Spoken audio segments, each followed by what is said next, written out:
AITA for not cutting off my mom after my daughter's death. So, here's the backstory. About a year ago, my world turned upside down when our 2-year-old daughter drowned in my mom's pool. My mom was watching her that day, and according to the security footage, my daughter was left alone for just 2 minutes. The fire alarm went off inside the house, so my mom rushed inside to check for a potential fire, but it was a false alarm. When she realized and came back outside, my daughter had crawled into the pool and was unresponsive. My mom immediately started CPR, but she couldn't save her. We live in a rural area, and it took EMS about 30 minutes to arrive. This incident was caught on security cameras, so there's no ambiguity. It was a tragic accident. My mom has always been competent. She raised me and my siblings, fostered other kids, and even babysat my nieces without any issues. But now she's racked with guilt and has attempted suicide 3 times since our daughter's death. My wife and I have been shattered by this. We've just started grief therapy, and during one session, my wife mentioned that cutting off my mom would make her feel better. She wants nothing to do with my mom, which I understand and support, but she also wants me to go no contact, NC, with her too. I couldn't bring myself to do that. I just don't see it as fair to cut off my mom for something that was a heartbreaking accident. I fully respect my wife's decision to avoid my mom, but I haven't pushed her to reconnect, and I'm not asking her to change her stance. Things blew up last night when my wife saw me shopping online for a birthday gift for my mom. She got really upset, and it turned into another argument about cutting her off. I explained, again, why I couldn't do it, despite understanding her pain. My wife feels betrayed, saying that by staying in touch with my mom, I'm betraying her and our late daughter. She gave me an ultimatum. Either I cut my mom off, or she would file for divorce. She said, it's me or her. I tried to reason with her, but she left that night, packing a bag and going to a hotel. I don't want to lose my wife, but I also can't abandon my mom, who's drowning in guilt and remorse. Legally and in my heart, I don't believe my mom did anything wrong. She's also suffering from the trauma of this accident. I fear that losing me would push her over the edge, and I can't handle the thought of her attempting suicide again.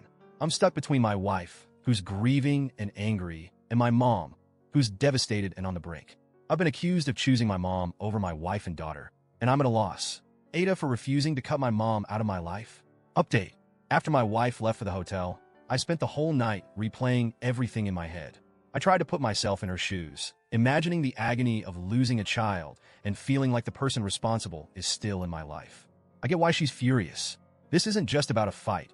It's about the raw, unfiltered pain of losing our little girl. But at the same time, I also see my mom's side.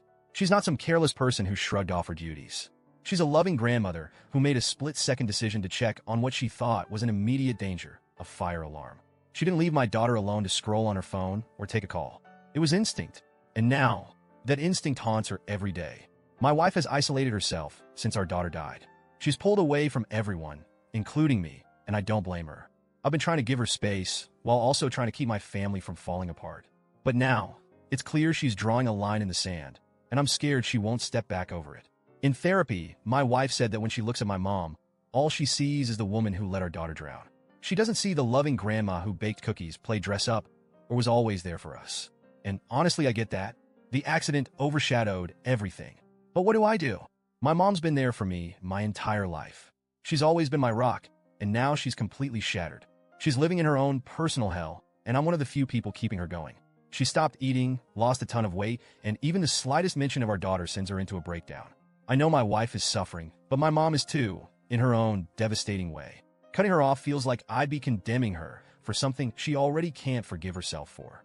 She's paying for that mistake every single day. It's like I'm being asked to hold a trial where there's no winning, only more loss. The ultimatum my wife gave me is burning in my brain. It's me or her. The thought of losing my wife terrifies me. But abandoning my mom could destroy her completely, and honestly, I don't think I could live with that either. Since my wife left, I've been trying to reach out, but she's not answering my calls. She's made it clear that if I don't choose, she'll make the choice for me. I feel paralyzed by the weight of this decision.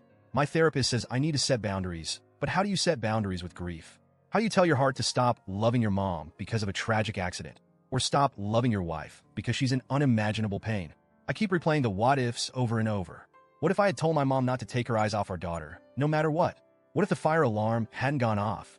What if I could convince my wife that my mom didn't do this on purpose, that she's punishing herself enough already? This is eating me alive. I don't want to lose my wife, and I don't want to push my mom over the edge. My family is broken, and I don't know how to fix it. I've read every message, every word of advice people have given, and it's like trying to navigate a storm without a compass. I feel like no matter what I do, I'm going to lose someone I love. So, Reddit, am I the asshole for not cutting off my mom? Or am I just a son trying to keep his family from crumbling even more than it already has?